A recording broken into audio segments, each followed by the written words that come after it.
Շնորհակալություն, հաջորդ հարցը Վահրամ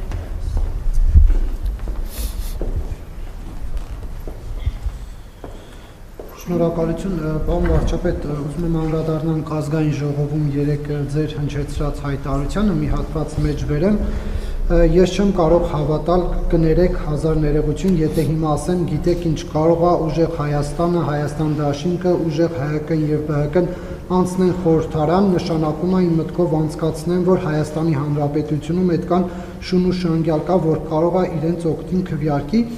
Պարոն Փաշինյան, այսպեսով դուք արդյոք ճնշում չեք գործադրում հայաստանյան քաղաքացիների ազատ կամ արտահայտման վրա, ովքեր կնախընտրեն ոչ թե իշխանություններին քվե տալ, այլ ընդդիմադիր ուժերին։ Նախ թույլ տվեք ասել, որ ձեր մեջբերումը իմ խոսքից է, բայց խոսքը ամբողջական է, այսինքն ես նախ ասել եմ հետևյալը, որ քաղաքական ուժերը պատերազմի եւ որ նույնն է նախկինների եռագլուխ կուսակցությունը գալիս մարդկանց անվանում է ժեղ, անվանում է շուն ու շանգյալ, անվանում է բոշա եւ հետո ասում է մենք ընտրություններում հաղթելու ենք կամ մենք ընտրություններում հաջողություն ենք ունենալու։ Եվ ես մտածեմ, որ այդ ուժերը կարող են ընտրություններում հաջողություն ունենալ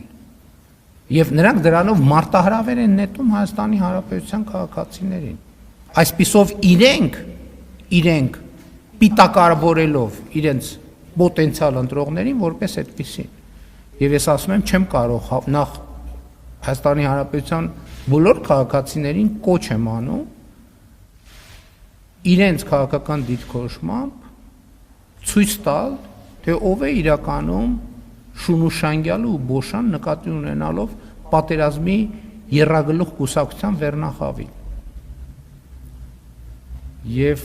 այո, շատ անհարգալից կլինի իմ կողմից, եթե ես մտածեմ, որ Հայաստանի Հանրապետությունում կան քաղաքացիներ, ովքեր պատրաստ են պատերազմի եռագլուխ կամ որ նույնն է նախկինների եռագլուխ կուսակցության ներկայացուցիչների մարտահրավերը կուլ տալ եւ այդպիսի քաղաքական ընտրություն կատարել։ Ընդդիմությունը մենակ այդ երեքը չեն, էլի ընդդիմություններ կան, որոնք ոչ ժեղ են ասում, ոչ շուն ու շանգյալ են ասում, եւ ընդհանրապես ինձ համար Հայաստանի քաղաքացիները 2018 թվականից ունեն ազատ կամ արտահայտման իրավունք եւ ոչ քավլիցի մտքով այդպիսի բան չի կարող անցնել։ Չի կարող անցնել, որովհետեւ դա կհակասի իմ քաղաքական ինքնությանը եւ իմ քաղաքական ծագումնաբանությանը։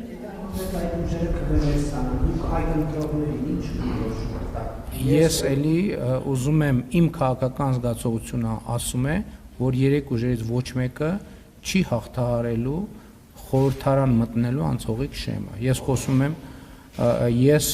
խոսում եմ պատերազմի եռագլուխ կուսակցության մասին, հիմիջայլոց այդ շատ հետաքրքիր զարգացումներ են տեղի ունենում։ Այդ ուժերը այն սկզբից երբ որ իրանց մտքերի ընթացքը վերլուծում է եւ ասում է, որ այդ ուժերի հաջողությունը նշանակում է պատերազմ, իրանք սկսեցին շատ ակտիվ հակադարձել։ Հիմա այդ մարդիկ բաց խոսում են պատերազմով Ղարաբաղը վերցնելու մասին։ Դուք հասկանում եք սա ինչ աղետի պոտենցիալ է Հայաստանի Հանրապետության համար։ Բաց տեքստով են արդեն դրա մասին խոսում։ Եվ նաև էսա պատճառը։ Ես մենակ այս գործոնը չեմ նշում, մենակ անվանարկման գործոնը չեմ նշում։ Օրինակ խորհրդանական քննարկումներ։ Ես նստած լսում եմ ինչի մասին են խոսում մարդիկ։ Այդ մարդկանց լսելով ես հասկանում եմ, որ մենք թոշակը չենք բարձրացրել, որ առողջության ապահովագրությունը չկա, որ դպրոցներ չեն կառուցվում, որ մանկապարտեզներ չեն կառուցվում, մենք ոչինչ, բայց մարդիկ տեսնում են, չէ՞։ Ոնց կարա մարդը լկտիությանը, ստին եւ պատերազմին լկտիության ստի եւ պատերազմի եւ իր հասցեին վիրավորանքի օգտին քվեարկի։ Ես կներեք ամենայն հարգանքով չեմ կարող ես տենց բան մտածել։ Հազար ներողություն, որ ձեզ վրա եմ օրինակ վերում, բայց եթե ասենք մեկը ձեզ այդպիսի խոսույթով ձեզ ընկալի, դուք կգնաք կքվեարկեք իր օգտին, Դուք էլի այդ ազատությունը ունեք իհարկե, եւ ես հարգում եմ այդ ազատությունը, որ դուք կարող եք դա անել, բայց ես չեմ կարող դրան հավատալ, որովհետեւ դրան հավատալով ես ինչ որտեղ այդ անհարգալիցությանը կմիանամ։ Ես չեմ կարող հավատալ դրան։ Էլի ներողություն եմ խնդրում, որ ձեր վրա եմ բերում օրինակը, բայց կարող եմ իմ վրա բերել օրինակը, իմ դեպքում էլ կասկած չկա։